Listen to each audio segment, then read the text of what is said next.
আগামী 20 তারিখ আমেরিকার রাষ্ট্রপতি পদে শপথ নেবেন ডোনাল্ড ট্রাম্প। আর হোয়াইট হাউসে প্রত্যাবর্তনের পর বাংলাদেশ ইস্যুতে ট্রাম্প কি পদক্ষেপ নেবেন তা নিয়ে আতঙ্কে রয়েছে ইউনূস সরকার। জানা যাচ্ছে ট্রাম্পের শপথ গ্রহণের পরের দিন অর্থাৎ আগামী মঙ্গলবার দেশ ছাড়ছেন বাংলাদেশের অন্তর্বর্তী সরকারের প্রধান উপদেষ্টা মোহাম্মদ ইউনূস। শনিবার এই আবহে ঢাকার গুলশানের আমেরিকান ক্লাবে ভারতের deputy high commissioner Pavan Kumar বাধের সঙ্গে বৈঠক ভারপ্রাপ্ত মার্কিন রাষ্ট্রদূত ট্রেসি আন জ্যাকবসনের। সূত্রের খবর, বৈঠকে ইউনূসের দেশ ছাড়ার বিভিন্ন বিষয় নিয়ে আলোচনা হয়। জানা যাচ্ছে ইউনূস দেশ ছাড়লে তিনি ভারতের আকাশসীমা ব্যবহার করতে পারবেন কিনা, পাশাপাশি পরবর্তী পদক্ষেপ কি হবে সে বিষয়ে তাদের মধ্যে বিস্তারিত আলোচনা হয় বলে সূত্রের খবর।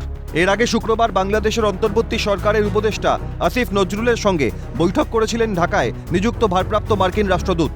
যদিও সেই বৈঠকে নির্যাস নিয়ে বাংলাদেশের অন্তর্বর্তী সরকারের তরফে কিছুই জানানো হয়নি। বৈঠকে বাবর সহ একাধিক জঙ্গিকে কেন মুক্তি দেওয়া হয়েছে সে বিষয়ে ইউনূস সরকারের কাছে জানতে চান ট্রেসি আন জ্যাকবসন। সূত্রের খবর, সেই বৈঠকের রেশ মিটতে না মিটতেই ভারতের ডেপুটি হাই কমিশনারের সঙ্গে বৈঠক করলেন ভারপ্রাপ্ত মার্কিন রাষ্ট্রদূত। ঢাকায় নিযুক্ত ভারপ্রাপ্ত মার্কিন রাষ্ট্রদূতের এই সক্রিয়তা নিয়ে উঠছে একাধিক প্রশ্ন। ইউনূস কি দেশ ছাড়তে চলেছেন? আর ইউনূসের দেশ ছাড়ার বিষয়টিকে সুগম করতেই কি ভারতের ডেপুটি হাই কমিশনারের সঙ্গে বৈঠক ভারপ্রাপ্ত মার্কিন রাষ্ট্রদূতের? প্রশ্ন কূটনৈতিক মহলের।